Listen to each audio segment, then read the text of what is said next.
A'udhu billahi minashaitani rajim. Bismillahir rahmanir rahim. Ndugu zangu, kwanza kabisa nikusalimie kwa salamu inayosema amani ya Mungu iwe kwako.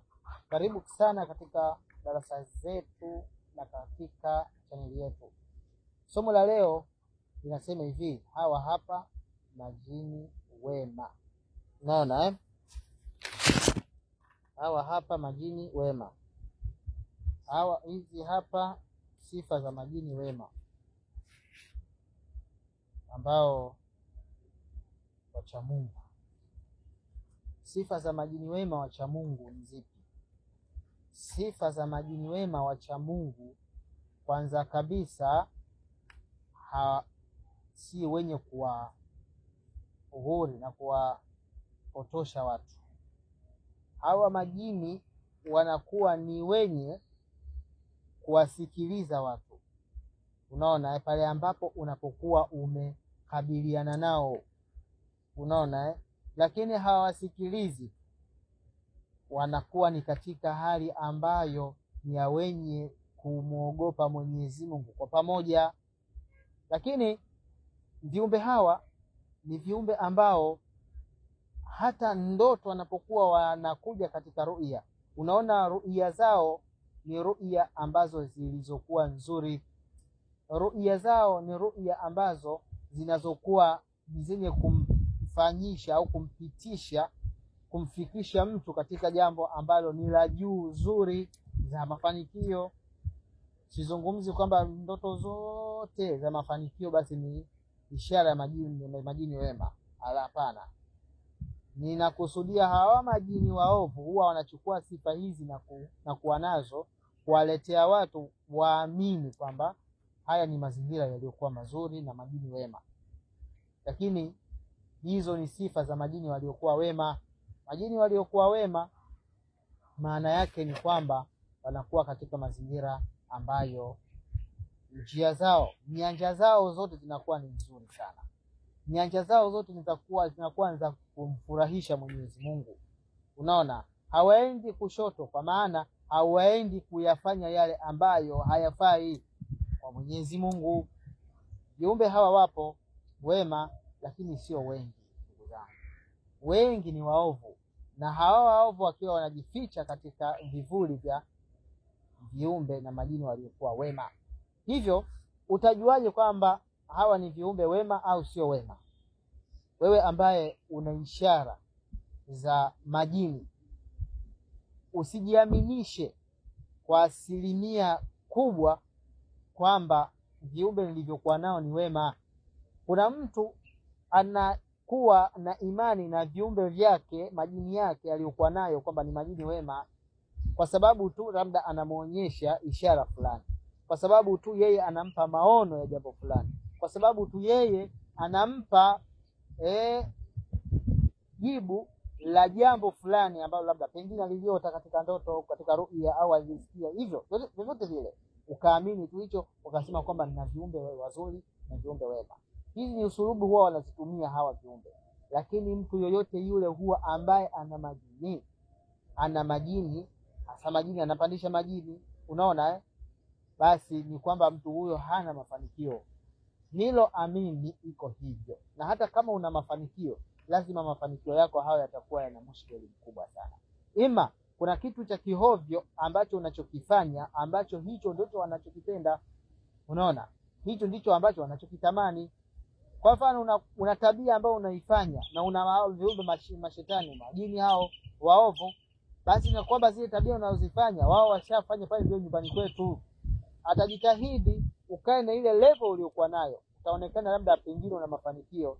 Aliwahi kunifuata mtu mmoja, huyu mtu anahitaji aangaliziwe, lakini katika kuangaliziwa hataki kuangaliziwa na mtu yoyote yule ambaye hana majini. Anataka mtu ambaye ana majini.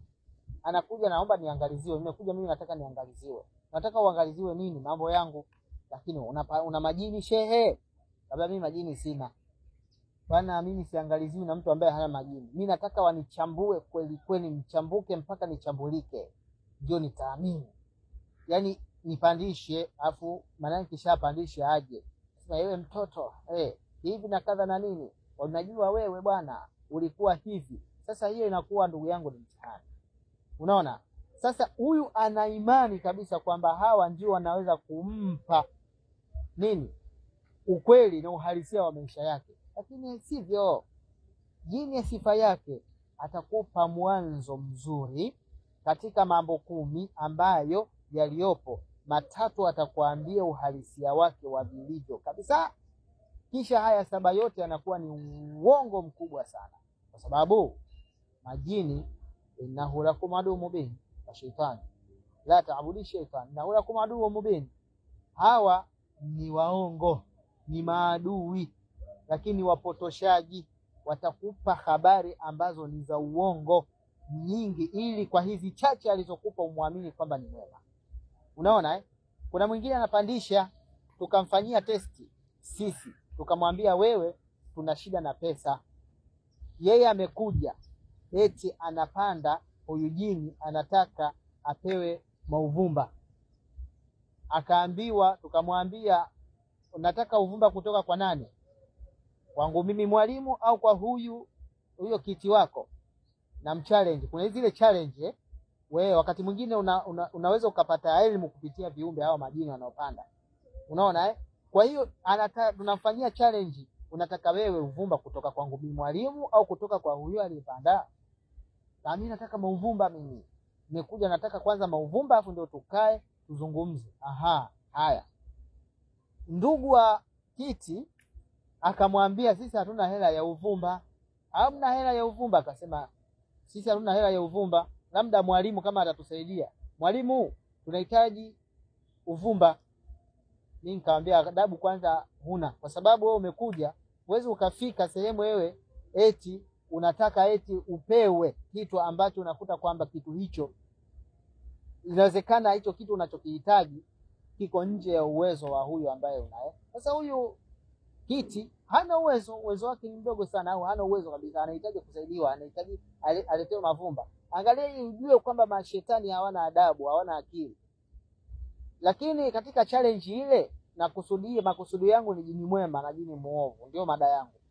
Lakini jini huyu, shetani huyu, baada ya hapo mimi nikambana, nikamwambia sasa hiyo hela ya mauvumba itabidi uitoe wewe ili ukaletewe mauvumba. Alichokifanya ni nini ule shetani? Nikambana sana kwa nguvu. Sawa, ana uwezo wa kuleta. Alichokifanya alifumba macho, alimwambia kiti afumbe macho na yule afumbe macho. Lakini alikunja mkono wake hivi, baada ya kukunja mkono wake alitapika hela shilingi 10,000. Baada ya kuitapika 10,000 akamwambia hii hapa. Yaani ile amefumba macho. Hii hapa. Akampa yule ndugu wa nani? Maana yake akampa ndugu wa huyu kiti akanunue mauvumba. Baada ya pale, kwa sababu sisi hatuko katika hali ya kukusikiliza wewe ni shetani. Ile hela nikaiona kwamba ile kwanza tuichukue. Nikamwambia mimi mwalimu kwanza ni hebu leta hii hela, itabidi niweke mfukoni mimi mwalimu. Nikiweka mfukoni nikamwambia uvumba sasa uko kwa mwalimu leo. Tukaanza sasa kukaa chini na kuweza kumuonya na kumuondoa. Unaona Maana yake kubaki kwa mwalimu ile tutaangalia jinsi ya wapi tuipeleke. Kwa hiyo hao majini, huyu anaweza kukupa hiyo unachotaka, lakini sio kirahisi hivyo unavyofikiria. Ndugu yangu, jiulize maswali. Ni tajiri gani au ni mtu gani ambaye ana mali lakini huyo mtu unakuta ana mashetani anakuwa anapandisha? Kuna watu ni kweli kutokana na maagano yao ambao wameagana kwamba kile ikifika Alhamisi yeye anakuwa anajifungia ndani, anapandisha tu yeye, anapandisha. Unaona Afa kaahidiwa kwamba utapewa kile unachokihitaji.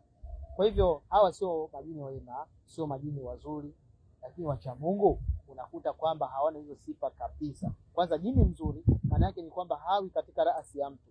Jini mzuri hawi katika kitu cha mtu, anakuwa pembeni, anakuwa pembezoni kabisa, na ikiwezekana kama ni kuzungumza mnazungumza hivi tit for tat, macho uso kwa macho.